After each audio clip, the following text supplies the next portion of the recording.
Finally editing అయితే complete అయింది. Review చేసుకుందాం. వీడియో ఎలా అనిపించిందో. వీడియో గురించి ఫస్ట్ దాని గురించి పక్కన పెట్టండి. నా ఫేస్ రివీల్ మొత్తం కంప్లీట్ అయిపోయి అంతా ఇందులో ఉందన్నమాట. ఉండేసరికి ఒక ఎడిటర్ కావాలనిపించింది, కానీ ఎవరి మీద నమ్మకం లేదు. నేను ఎప్పుడు ఫేస్ రివీల్ చేయలే కదా, ఇప్పుడు వచ్చి ఒక ఎడిటర్ కూడా ఇవ్వలేదు. బట్ నమ్మకం లేదు నా వీడియో అవుతుందా లేదా అని అనిపించింది. దానికి కలర్ గ్రేడింగ్స్ ఉన్నాయి, ఎడిట్స్ ఉన్నాయి, చాలా ఉన్నాయి అనమాట. అలాంటిది ఒక ఎడిటర్ నాకు సింగ్లో సజెస్ట్ చేశాడు, బట్ నాకు నమ్మకం లేదు. ఒకసారి ఒక చిన్న 4 క్లిప్పులు పెట్టా, 4 క్లిప్పులు. ఆ 4 క్లిప్పులతోని ఒక ట్రైలర్ తీసి ఇచ్చాడన్న. ట్రైలర్ దాంతోపాటు కలర్ గ్రేడింగ్ మామూలుగా లేదు. ఇంకా అక్కడి నుంచి మనం ఉన్న బ్రో దగ్గర చేస్తాడనమాట.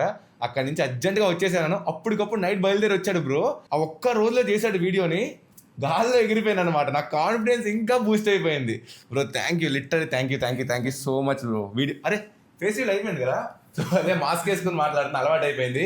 సో వీడియోకి ఒక రూపం ఇచ్చాడు. అంతవరకు మన జాన్ బాయ్ కష్టపడితే జాన్ బాయ్ కష్టాన్ని ఇంకా ఇంకా పైకి తీసుకెళ్ళిపోయాడు అనమాట.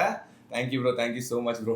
నేను స్పెషల్ థ్యాంక్స్ చెప్పాలనుకుంటుంది మున్నాన్నకి అండ్ సింగ్ బాయ్కి. సింగ్ బాయ్ సజెస్ట్ చేశాడు అండ్ మున్నాన్న పర్మిషన్ ఇచ్చాడు. ఎందుకంటే ఆల్రెడీ మున్నాన్న దగ్గర వర్క్ చేస్తున్నా, ఇంకో వేరే యూట్యూబర్ అయితే నా దగ్గర వర్క్ చేస్తున్నావు కదా, అలా వెళ్తావు అని చెప్పేసి అనేవాళ్ళు. లైక్ వీడియో అవుట్పుట్ అయితే నెక్స్ట్ లెవెల్ వచ్చింది. అండ్ మీకు వీడియో ఎలా అనిపించిందో కామెంట్ డౌన్ చేయండి. అలానే ఎన్ని అంటే మేము ఒక పెట్టామన్నమాట ఒక సాంగ్. ఆ సాంగ్ కాపీరైట్ ఫ్రీయే, బట్ కాపీరైట్ పడింది. అలాంటిది అప్పటికప్పుడు మార్నింగ్ లేచి అన్నీ చేసి చాలా ఎడిట్స్ చేసి ఆ ఎడిట్స్ మార్చి బ్రో చాలా చాలా కష్టపడ్డావు బ్రో.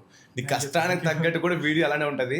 సినిమా చేసాం అంతే. Thank you guys. మన బ్రోని ఖచ్చితంగా కాంటాక్ట్ అవ్వండి ఎవరన్నా. అది నేను చెప్పలేను, వాళ్ళే అవుతారు బ్రో ఖచ్చితంగా వీడియో చూసిన తర్వాత.